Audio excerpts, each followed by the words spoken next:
This is the Biz News Podcast, one-on-one conversations with experts in business and personal development. Approval of the U.S. Supreme Court by Americans and their trust in it are near their lowest points ever measured. That's according to a September survey by the polling firm Gallup.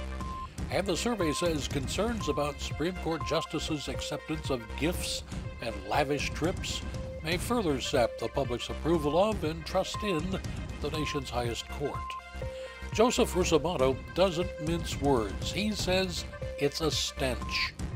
The Arizona State University professor, who specializes in studying the First Amendment, joins us for this Biz News interview to explain how the court has transformed itself into nothing more than just another political institution.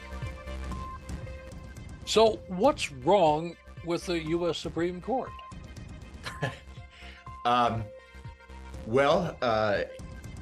It's a long list, and it seems to be growing by the day, as a matter of fact. I suppose if I were to say what the primary takeaway of my book is, it's that this is an institution that we have typically counted on to provide us justice.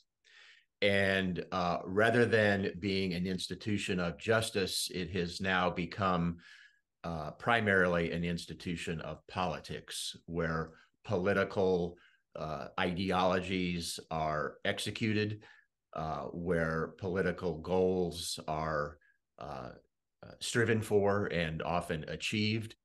And, that's, I think most Americans would say that's not what we've signed up for. In fact, if you look at opinion polls that have been taken over the last couple of years or so, with every succeeding one, the credibility of the U.S. Supreme Court has decreased to an extent where we can now say it has plummeted.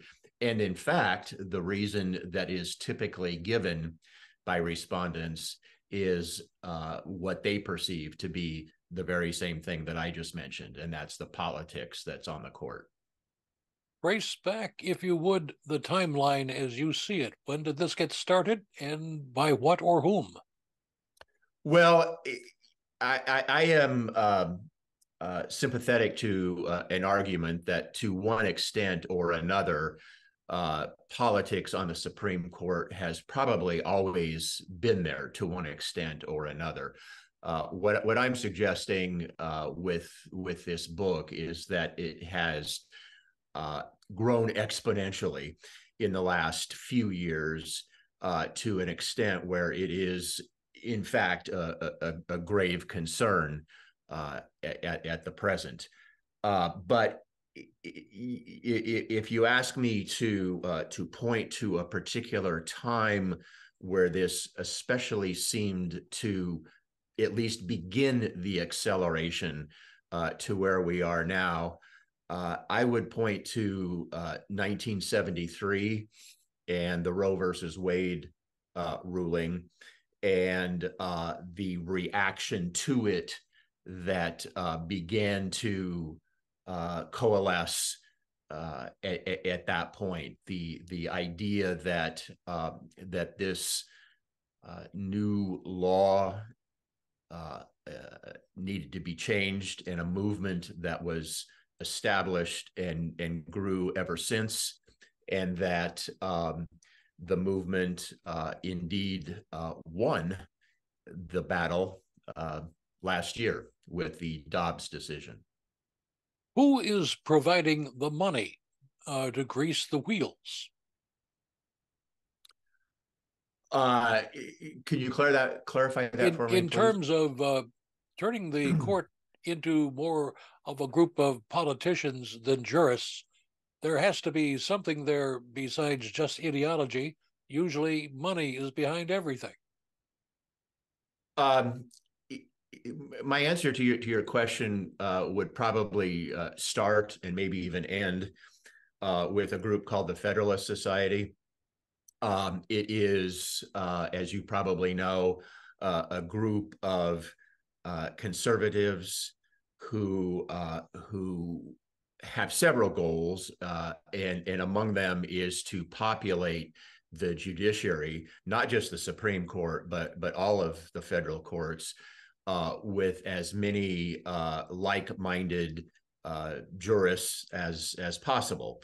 And so they have been integral to this movement, to the extent where they now have the ear of Republican presidents, who, as you know, are the nominators of members of the Supreme Court and all of the federal judiciary, who provide lists of acceptable nominees that the president is encouraged to choose from.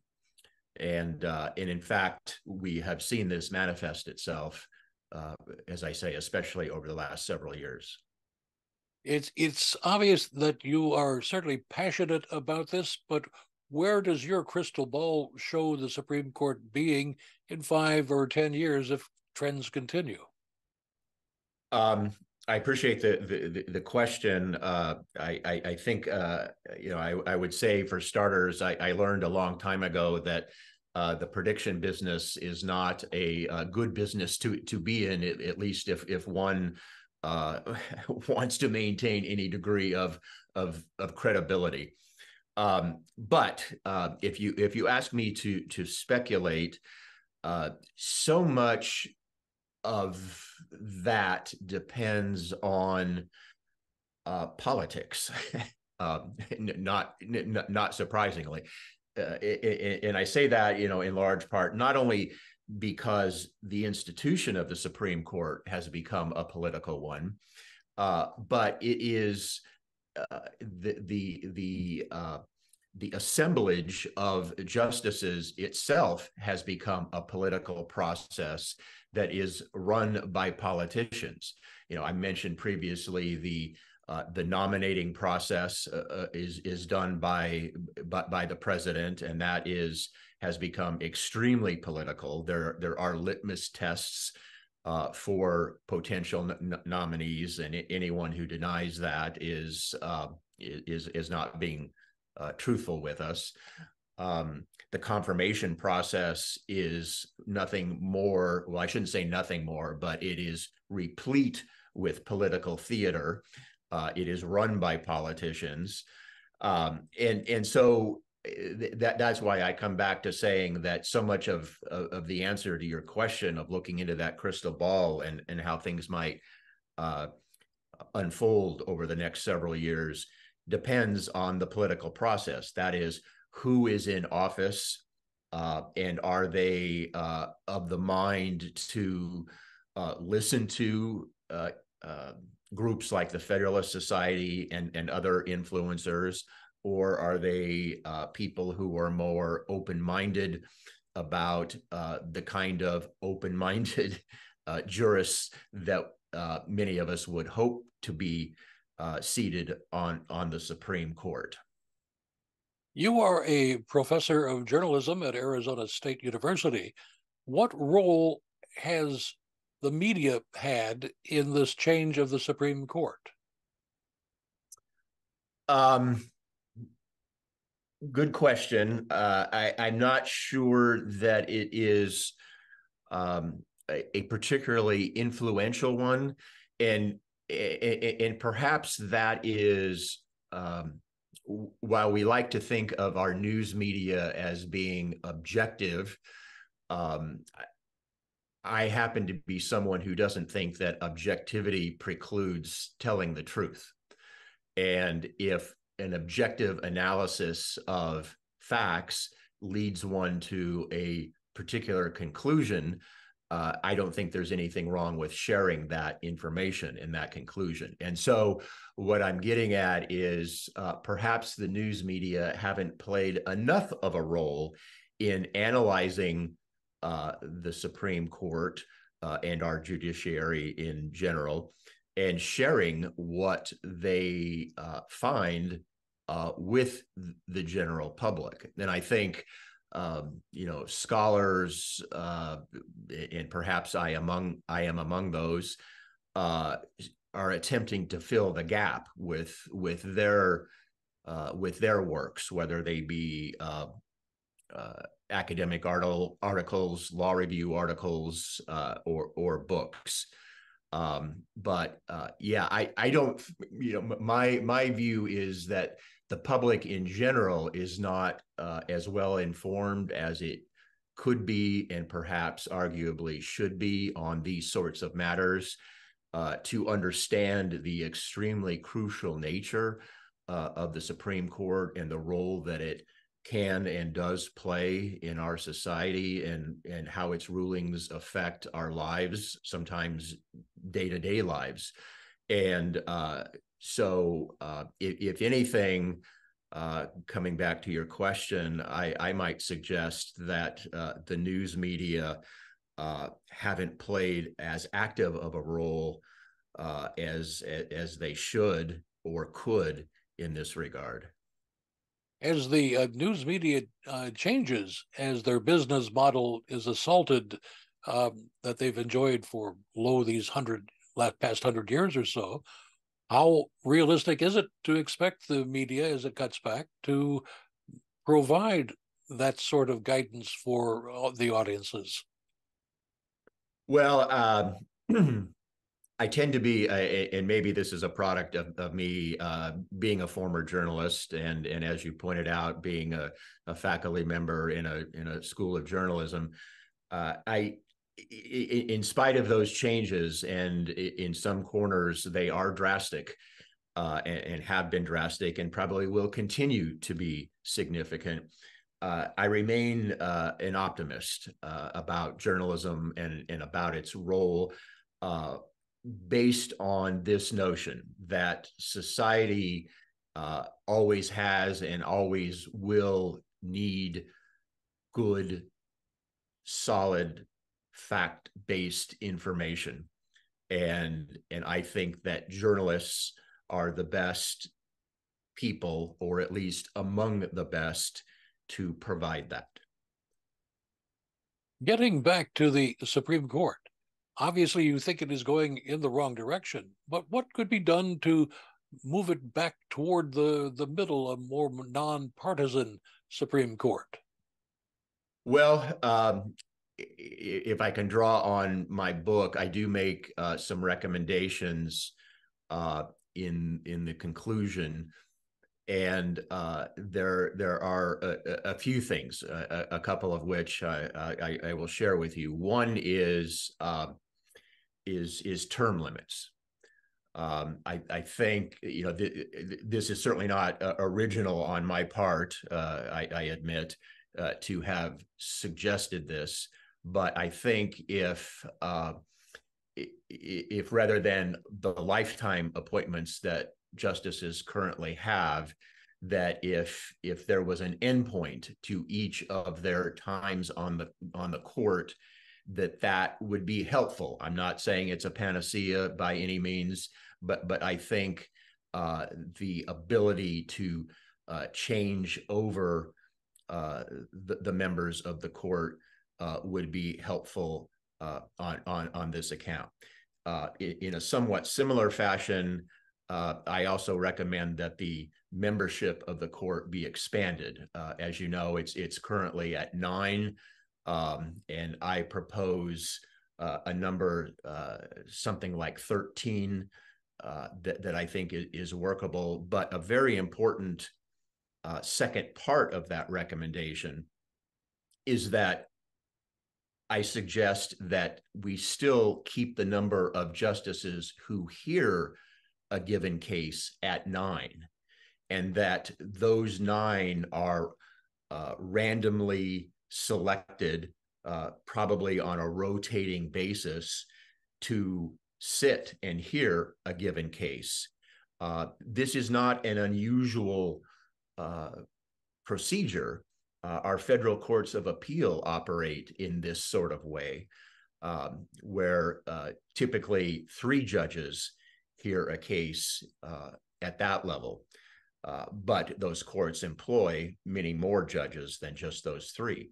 And I think this way would be helpful as well to to make the court better. As I've said, I think the problem with the court is that it has become too political, and so the effort to depoliticize it is what we're after. So I think both of these things would help somewhat significantly in that regard. But I do emphasize that we need more than that. What about a code of ethics for the Supreme Court? It may surprise listeners and viewers that there apparently really isn't a formal code. I would wholeheartly endorse that and embrace that. You're absolutely right that there isn't a code, and we've seen some byproducts of the lack of a code, at least so it would seem, or at the very least, I think we would all have to agree there is at least recently has been the appearance of impropriety, and that alone is problematic. That alone contributes to the downfall of public perception of the court's credibility.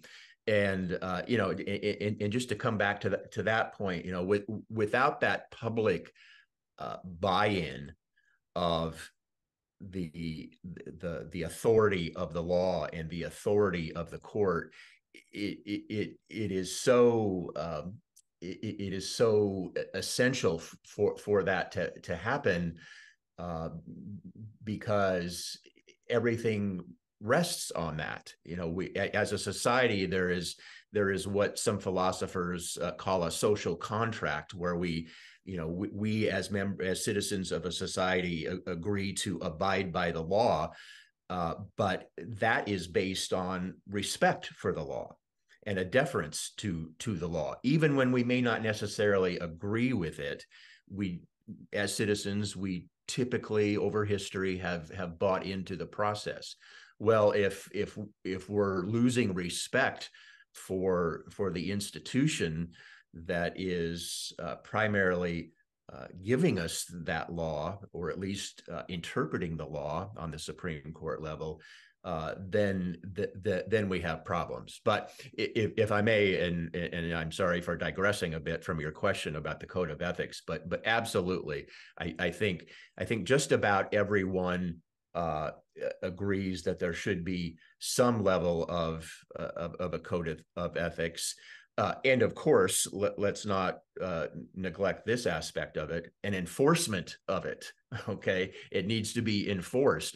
We can have words on a piece of paper, but unless they're enforced, just like we're talking about buy-in with the law, then it becomes virtually meaningless. So as I said, just about everyone seems to be on board with this. Some groups more than others, but one group that has had some significant resistance to the idea is, guess who? Members of the Supreme Court themselves. There has been some significant pushback on that. Although I will say, and you're probably familiar with this, that I believe it was just last week that Justice Amy Coney Barrett seemed to indicate that she favors the establishment of a code of ethics for the court. You are a prolific writer. What prompted you? What was the thing that prompted you to write this particular book? It was an evolution of an idea. My original thought was to write much more broadly on polarization and tribalism in the country at large. And these are topics that I had written on to some extent in the past, as it pertained to the First Amendment and the interpretation of that, which is more in my wheelhouse of what I do for a living. And as I began to research and read a lot of material on polarization in general, a couple of things happened, and one of them was I just began to become overwhelmed by the whole thing. It was, I could see that I was going to have to narrow down the topic for it to be even somewhat manageable. And so as I continued my research, though, the notion of this being applicable to the United States Supreme Court, which is an institution that I had done some research on in one way or another in the past, I began to see how these two topics were starting to fit together, and how this research on polarization in general, and particularly a concept that I came across called worldview, could be applied to the Supreme Court. And so I began to explore that, which is that much narrower topic, as I suggested. And as I explored that, it really seemed to get some traction. And I thought I had something there. Again, not necessarily at that point even thinking that it would necessarily be a book, but as I continued to research and began writing, I could see it expanding to the possibility of book length, and indeed that is what unfolded. Do you happen to have a website or some way for people to find out more about you and your book? I have a page on my employer's general website at Arizona State University, and as you mentioned, it's the School of Journalism there, called the Walter Cronkite School of Journalism and Mass Communication. So that's where, as I said, I have a page, and a biography and so forth can be located there. And what would you like to add? Anything that I have totally missed that you say, that idiot should have asked me? Well, I don't know that I would say that. In fact, I'm sure I wouldn't. But I don't, in the few minutes that we have, and I understand that it is a relative few minutes, and I appreciate everything that we have covered. It's difficult to dive into everything that's inside of a book, and I wouldn't expect that to happen. But perhaps one thing in response to your question is, I would say, I did mention the concept of worldview a moment ago, and it plays a very integral role in this book. And I would just say very briefly that worldview is something that every one of us possesses. We all have a particular type of worldview, and generally speaking, worldview can be divided into one of two categories, and what the originators of this concept call the fixed worldview or the fluid worldview. And it's amazing how, when that is applied, of how influential it is in so much about every one of us, not just our politics, but even things in day-to-day life. For example, from the brands of coffee or beer that we gravitate to, the kinds of restaurants that we frequent, and so forth. But it also affects our politics and our ideologies. And as I say, every one of us has one kind of worldview or the other, and that every one of us includes United States Supreme Court justices. And it very much affects how they do their jobs and how they view the Constitution of the United States, and whether they see it in a fixed fashion or a fluid fashion. And when you dissect their opinions, as I did to some extent in this book, then you can see how that in fact occurs, and how so much of what they're doing almost becomes predictable.